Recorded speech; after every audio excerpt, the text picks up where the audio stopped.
Okay. It's a never-ending battle that creeps its way into the user experience eventually. I mean, it's something to be expected in a free-to-play game, but the bigger the game is, the more complicated the situation is. And so, a few days ago, we got a new Oh, May 6th. That's 2 days ago. Okay. report about the well-being of Riot's esports. With the catch being, there is technically nothing new. The ICS recorded a deficit of 25 million euros.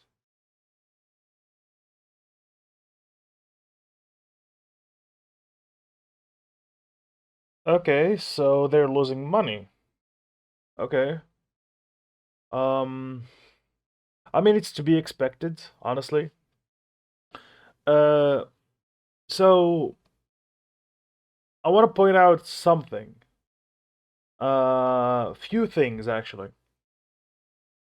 The 2016 to 2018-19 was a huge era in League of Legends esports. Mainly because it was something new. It was uh, impressive. People loved the orgs. They loved uh, the idea of new teams coming to the league and new players, new faces showing up that climbed their way to the top. If you remember Misfits, they qualified through the Challenger series all the way to the Worlds semifinals, I believe, and they played against SKT, and then they lost. So that was amazing. These storylines are amazing, but ever since 2020, the league has changed. I think it was 2020. I'm not sure, but ever since they removed the Challenger series, where the bottom two teams have to uh, play against the top two teams from the Challenger series for the LEC, or back in the days EULCS spot. It became franchised and became you have to buy your spot instead of earning it.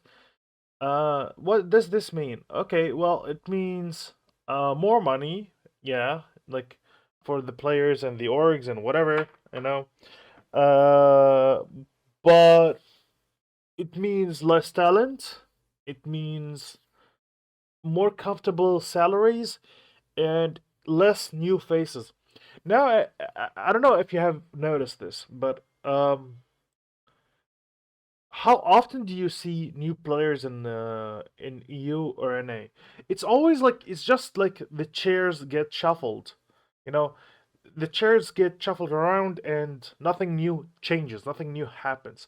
It's just the same old faces, players in their 20, like late 20s, are playing the same for the same teams. It's just people. It's just same players, same orgs, until one of the orgs gets bought out and go bankrupt. Back in the days of for NA too, NA was big when we had Curse, when we had TSM, when we had EG, when we had we still have Cloud9, but yeah, the there was like a sense of authenticity in the league back in the days. Now people are just bored, dude. Like nobody cares. Like it's the same old farts. It's the same orgs. It's the same thing. It's just like the chairs get shuffled around. I'm not interested in seeing that anymore. Honestly, I just watch now the games, for the sake of because I like this one player or that player. Uh, People likes to watch EU, for example, just to watch what's new. Like I know Casey is like the big hype, the big thing now. Other than that, people watch G2 because it has caps, maybe Hansama, but nothing else. people you watch Fnatic maybe because it's the brand and maybe upset. I don't know, man. Like people back then watched teams and were a big fan of teams because of the how they operated as a family. They like when you remember the old Fnatic, for example, with Cyanide, XPK, Soaz, Reckless, and Rated. Yeah, I'm that old. I'm part of the N-rated Fnatic era, and then came Yellow Star. Um, yeah, those players operate like that looked like a family, you know. It wasn't just a group of players. It was just an actual friendship. It was an actual. Now it's just like about paychecks. It's just about. So all this to say, it's no wonder that the LEC and I wouldn't be surprised if the LCS is also or LTAM or whatever it's called right now is operating at a loss because well, nobody gives a shit anymore. Nobody gives a shit. Because this shit is shit. It's soulless. It's just players and paychecks now, and I'm not interested. Honestly, there's no authenticity. There is no rivalry. Um, just people talking shit, and then they just play and make money. When it back then it was I don't know. It just had soul. You know, it just had. Uh, and by the way, when 2020 hit, uh, 2020 hit like the COVID period, 2021 all the way to 2022. Uh, I think if I had to guess, the numbers were extremely inflated because people were at home; they had nothing to do. So yeah, I don't think we should uh, uh, count the 2022 numbers as legit. I think a lot of it is just inflated. There. What is new though is the news that dropped right after that. It's a whole new partnership with Riot Games. And so, let's dive into all of that. So first, the big report that dropped was specifically about how much money is Riot's esports making, focusing on the area of LEC. Long story short, none really. This all came from a Sheep Esports article, where we learned that year after year LEC is losing more money, with 2023 being especially interesting because the expenses massively overweigh the revenue gained. And so, as of right now, altogether, LEC lost over 53 million euros. Is this surprising? Not really, but it's not because LEC would be bad or because something sketchy would be happening. Although, to be fair, LEC does have sketchy parts of its history, but in this case, it is all part of Riot's plan. In fact, a few years ago, Travis got an interview with the head of esports, where they talked about the fact that esports in general are not really about making money, or at least not in the way people would expect. And so we knew about this being the case for years now. With the key twist being that while the expenses in 2023 were especially bad, at the same time, the same year, Riot made a lot more money. And that's because esports can be seen as really good marketing. I mean, if you look at the state of League of Legends, I think anyone would be able to tell you that if the League of Legends esports weren't that big, the game could be potentially in massive trouble. In League's case, its esports is a massive reason why the game keeps staying relevant. It's because it was turned into more than a game. It actually became a sport. But while the esport part of it is not directly making money, it is keeping the players engaged with the game, which is where the investment returns. This is why Riot is fine with losing money on esports. It is an investment that gives Riot massive value long term, be it viewed as marketing or the enhancement of their culture. That's something we talked about in the last video. With that said, when it comes to LEC specifically, people pointed out improvements that could be made. Now, people know that while I am trying to keep up with esports in general, I am no expert on this topic. I am probably not even an intermediate. But thankfully, as the conversation started, people made posts, and soon people agreed that the franchising of LEC could be a lot better. Basically, with the massive buy-ins the teams have to go through in order to get into LEC, it feels like this league is an investment for the teams to make some money later through sponsors and merch, meaning that we always see the same teams make it in, and they don't even have to try and push the competitive side. Instead, people would love it if they could get a little bit more of a regional take on this, where they could relate to the teams. Can Riot fix that specifically? I'm not really sure, but I can tell you that we did already get a comment from a writer on this. Now, a little bit of context, in the original article at the very end, we got a comment from the author who argued that the downfall of LEC could be linked to Tencent. Here, I would like to let everyone know No, no, again, Tencent rarely does anything to its companies. They no. have so much money that when they invest into game developers, they don't do anything. Because they know if they pressure the developer into doing something, they will lose money. Only those who are free to do whatever they want can make good games. Tencent know this, which is why they never do anything. That's how they make the money. And so no, once again, Tencent investing in Riot Games has nothing to do with any of this. All the bad decisions are unfortunately always made by Riot Games themselves. So with this said, let's Yep, now have a look at that's the true. official reply. Hey folks, appreciate your effort to trying to make the financials a little more transparent. But there are a few things in the article which are either missing context or are straight up incorrect, which I wanted to take a second to clarify. Let me start by saying that looking at a singular entity in a complex corporate structure, like Riot's, can easily tell a misleading story if taken out of context. In this case, it has led to your data being incomplete and therefore wrong in the way it is presented. Which means the numbers specifically are not wrong, but they are being presented wrong.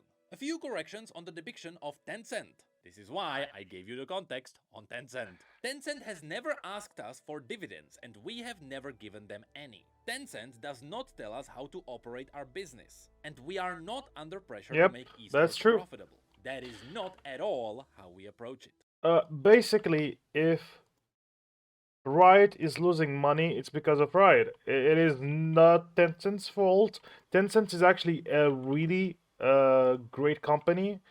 People hate Tencent. At least those who hate Tencent, it's because it's Chinese, and uh, they like don't operate under like the woke culture. Like they don't make games for modern audience. They just want to make games that sells. Because lo and behold, modern audience don't buy a lot of products. They don't even play a lot of video games. I don't know, like they make up maybe like 1% of the total sales of any game product, so they don't care. They don't engage with our culture, our gaming culture. Anyway, but yeah, besides the point, it's not Tencent, it's Riot's fault. It is Riot wanting to make upfront money rather than making a slow, steady uh, income, because back then they weren't losing money. They were making actually a lot of money. And they were like, hey, what if we turned League of Legends into something that is like an actual sport? They are operating like basically the NFL or the NBA or FIFA, or like Champions League or whatever. Wait, actually not Champions League. I wouldn't. I don't think Champions League operates like that, or does it? I don't know, but I'm certain that's how the NFL and the NBA works. You have to buy a spot, So yeah, it is Riot's fault. They thought League of Legends, of all games, uh, is gonna be like a national sport, a national esport. It's just gonna be the the future of gaming. When they fail to realize maybe other games will want to do that, like Overwatch. Like, do you? So the thing is, there are many sports in the world, like in the human tangible world, not like the virtual space. There are many sports, uh, but they have different audiences. You know, when it comes to video games, first of all, we still uh, are like a speck. We are still like the gaming community. We are a grain of sand in the desert. That is the real world. Like, if you combine every game audience, like, it will be nothing compared to the NFL fans, to the NBA fans, to the I don't know, like maybe I'm not gonna even say FIFA. That would be absurdly far. So you can't really operate. You can't really make a business. We can't really function or copy their formula when it comes to franchising or the. No, it doesn't work. They are on a totally different league than you. You can't copy them. You can't think, oh, I'm gonna do this, this, and that. No, you misread the chart. This is not how it's gonna work for you. What's gonna work for you is that you should keep it small, keep it indie, let teams play and compete against each other. I'm not sure how the Dota esports scene is functioning, but I'm pretty sure it's far better than League esports. So actually, let's Google it. Dota 2 esports scene, is it profitable? Almost always profitable for the team. Okay, this is actually pretty recent. So why is Dota 2 scene, which is considered quite, I think it's quite smaller than the league scene, yet they are making more money? Okay, let's scene bigger than League of Legends.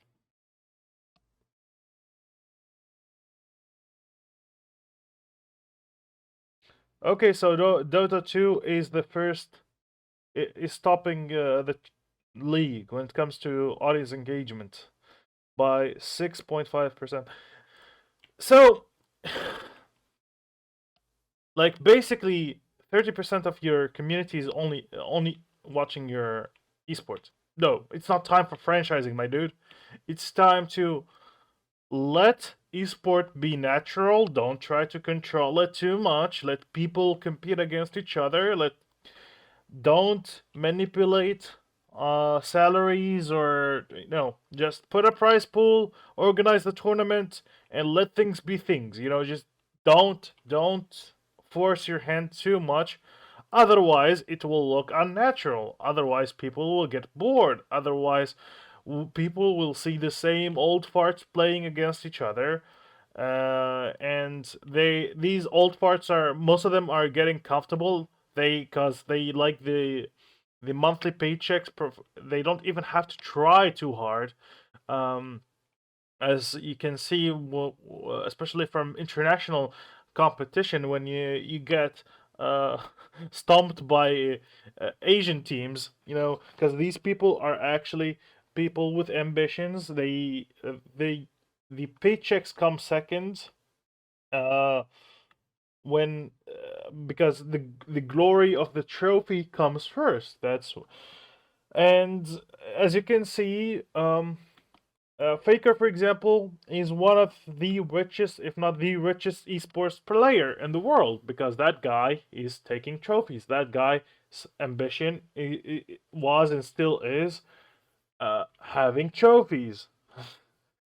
and the Asian part of the world is still profitable when it comes to esports because they're operating on different rules. It's not about franchising. Anyway, it doesn't matter. Let's continue watching the video. So yes, there you go, a direct confirmation that Tencent has nothing to do with esports. We do not primarily look at esports as an advertisement vehicle, although it can be. Esports is a core part of our DNA given the competitiveness of our games, and of course plays a huge role in making our games some of the most watched and played in the world. Now yes, I did mention that esports are mainly used as advertising for the game, and here while we are being told that that's not really the case, it is not the case directly. Indirectly, you are still making the game something more than it is for the sake of it being relevant longer, or even staying relevant while the game itself dies. So in Riot's term, yes, esports are more of part of their culture, I guess. Lastly, and most importantly, esports has never been about short-term returns to us. It is about building fandom, creating an amazing fan experience, which esports is a critical part of, No, and giving players no, it's more ways to connect. no, it's not about creating great fan experience. As long as you're making money, you don't care about their experience. Come on. Because if you actually cared about the fan experience, we'll see more products for the fans, and we'll see more balancing the game balanced for the fans, you know, rather than esports. But yeah, no. Instead, we are catering for the. Uh, okay, this is actually really funny. You know how most of the game is actually balanced around esports rather than the casual player, okay? And yet the esports scene makes up, when in terms of engagement, makes up only 30% of the total engagement. Like people are engaged with your game, obviously, more than the actual esports scene. You know, which is the total opposite for, and this is what I'm saying from the start. Uh, uh, your game is not a real sport. It's not a real sport. Your game is uh, not the actual. It's not an actual real life sport because when you see a real life sports, how many do you think? Which one do you think uh, is more? People playing, I don't know, like uh, baseball or basketball or playing football, or people are who are watching football. Which one do you think is more? Obviously the answer is people are watching sports more than they're playing these. When it comes to esports, it's quite literally the opposite. People are playing the game more than people who are watching it. So you cannot franchise it. If you're gonna balance the game for the 30%, don't expect to make a lot of money because people are gonna get fucking bored. Even with the game, like people are gonna getting sick and tired of League because it's not a fun game anymore. It's a place where you wanna get sweaty and try hard. It's not a fun experience. Uh, anyway, but to make it simple, no, you're not making the game or a good experience for players. No, you just making a game to so that people, I don't know, like so you can make more money. That's what you're expecting. No, I mean, sure, it might translate into more money when you do that, but it's not a guarantee. You know, it is just cringe, man. Don't lie to me, please. Ritu, don't lie to me. With the game we all love. This is pretty much a confirmation for what I just said. Even if the player base of the game dies, it may still be played as a kind of a sport, which has always been the main goal of League's esports. And so now, while some people may look at the stats from LEC as a massive failure, in reality, it's not really. As far as we know, everything is functioning the way it was intended to, regardless of how much money esports can make. This is such a So, cope thing to overall, it say. shouldn't be as big of a deal as people make it up to be. That is, once again, with LEC already having some parts of a sketchy history. Now, what did become quite unfortunate with all of this is that with the unfortunate timing of coming out only a day ago, Riot announced a whole new partnership mainly around esports with Coinbase. Now, let's talk about that one. So in case you don't know, Coinbase is sort of a hub for dealing with cryptocurrencies. Yes, it is a cryptocurrency marketplace, which immediately smacked people with an interesting thought. Is Riot gonna be directly supporting gambling? Because that's what all the other esports are circling around. In a lot of cases, there are a lot of betting websites around them, but here, thankfully, that does not seem to be the case. And Riot even confirmed there will be no integrations of cryptocurrencies in their games. But that doesn't mean that people are not skeptical. And so, here is the official part Obviously. we got. We are bringing on Coinbase as an official partner of Valorant and LoL esports global events, becoming the exclusive cryptocurrency exchange and a blockchain technology partner starting with the VCT Masters Toronto, which begins June the 7th.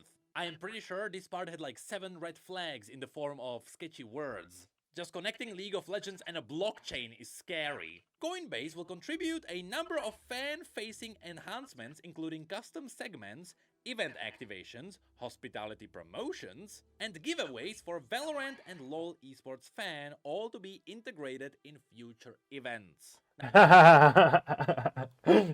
Giveaways, that's the thing. That's the thing. So they are hey guys, we're not gonna try to give you Coke, but we're gonna give you the first sample for free. You know, we're not selling you Coke. We're not gonna sell you meth, but we may from time to time gonna give you a sample. I think that's what. I mean, I don't think they're gonna be giving away RP or skins or I don't know, like some kind of hardware, like a graphic card or something. No, no, I'm pretty sure they will give you some kind of currency. Like I'm almost certain that's what that will happen. Oh my god, scummy pieces of shit. Now again, as far as we know, cryptocurrencies should not be part of this directly. So this will be probably special missions that will give you some blue essence. Nah. Or just watching esports. Think of the I KitKat doubt it. promotions, but now it's Bitcoin. As a digital-first brand, Coinbase has built... Well, actually, yeah, that may be true, but when it comes to cryptocurrency, like the thing is, people will eat snacks. It's fine. People will drink Red Bulls. You know, that it just like when you see that ad, it will reinforce reinforce the brand. That's it. It's not about really making your product raising awareness of your product when it comes to uh, league of when it comes to, I don't know, like these snacks or drinks, but rather it just maybe to um, maybe like cause you to crave it right now, or maybe cause you to um, hey, you haven't, like, as a reminder, like, hey, you haven't eaten a Kit Kat in a few days. Maybe you should uh, like snack on this next time. You know, just something like this. You know, it's just like, oh, by the way, eating Kit Kat is actually pretty good snack with watching your esport games. But how does that work in with a crypto? It doesn't. You know, it doesn't. Hey, now, by the way, we especially like when it comes to new customers, like The crypto scene, especially in League of Legends or like esports, it's a what we call a virgin market. I'm not talking about the player base. I'm just talking about like these are audiences that are very unfamiliar with your product or even your concept. They are pretty new. They will be at least. So I don't think they gain anything from giving away RP or blue essence or whatever uh for just for the sake of it, you know. I think if they're gonna give away RP is probably like through, I don't know, every time you use our crypto site you will gain X amount of RP. I really don't think they will do like the same thing as KitKat. And by the way, for those who don't know, when there's like an international tournament, KitKat will do this giveaway. They will give away a chest that contains a skin shard, basically. Strong reputation supporting numerous global sports brands, including NBA, the WNBA, Golden State Warriors, Los Angeles Clippers, Aston Martin Aramco in Formula One, and our friends at Team Liquid. We look forward to collaborating together to create deeper fan experiences across League and Valorant esports for years to come. Of course, the first thing people bring up here is the FTX debacle with TSM. That was a whole another cryptocurrency disaster. Yeah. And so yes, League fans were already burned. Hence why everyone is still skeptical. But while it seems like Riot purposefully made their post very short, Coinbase itself actually gave us some more details. Coinbase will introduce new in-game segments as part of this partnership, including the first of its kind Econ Report in Valorant and Gold Grind in LoL esports, which will provide viewers with live analysis of each game's in-match currency movement and its impact on team strategies. In other words, I'm gonna assume it's like the Baron power play for Red Yeah, Bull, yeah. except now it is Coinbase Gold Count. Coinbase will also unlock drops to viewers during events, including emotes and icons that fans can redeem. And we will partner on promotions with exclusive pricing, such as the chance to win an all-expenses-paid trip for two to Valorant Champions Tour or League Worlds competitions. So yes, we are getting drops, kinda like the KitKat stuff, and I'm gonna assume the in-game integrations will be, again, missions mostly. It's a partnership that will allow for future innovations in esports partnership space too. Over the course of the season, we will explore opportunities to share insight and enhance the fan experience through Web3 technology. So, What's hearing that? Web3 is really scary too. Now, I'll be honest, I don't have that much experience with Web3 and anything that's around it, because I purposefully kinda look away whenever it pops up, and that's because every time it pops up, What's something the Web3? horrible is behind it. And so I don't know what Coinbase can do with League, but it's gonna be interesting to see. So overall, is this a bad partnership? That's hard to say. Is it a sketchy one? Definitely, but that's mostly because of the reputation that cryptocurrency has in general, with Web3 also not having the greatest of reputations, and that's because so far nobody has really turned this into a successful integration. Though I will have to admit, I have no idea what they are doing in NBA. I didn't even know that Coinbase did something there. And Yeah, so the me question neither. still should be, do we want to advertise cryptocurrencies to League players? Probably not. And so fingers crossed everything will work out. Because if it doesn't, oh boy, the reputation's gonna be interesting. League already has gacha, now there is Web3, there are cryptocurrencies. And so you know what? Let's just pray that the champion icons are not gonna become NFTs. Yeah, that would be funny.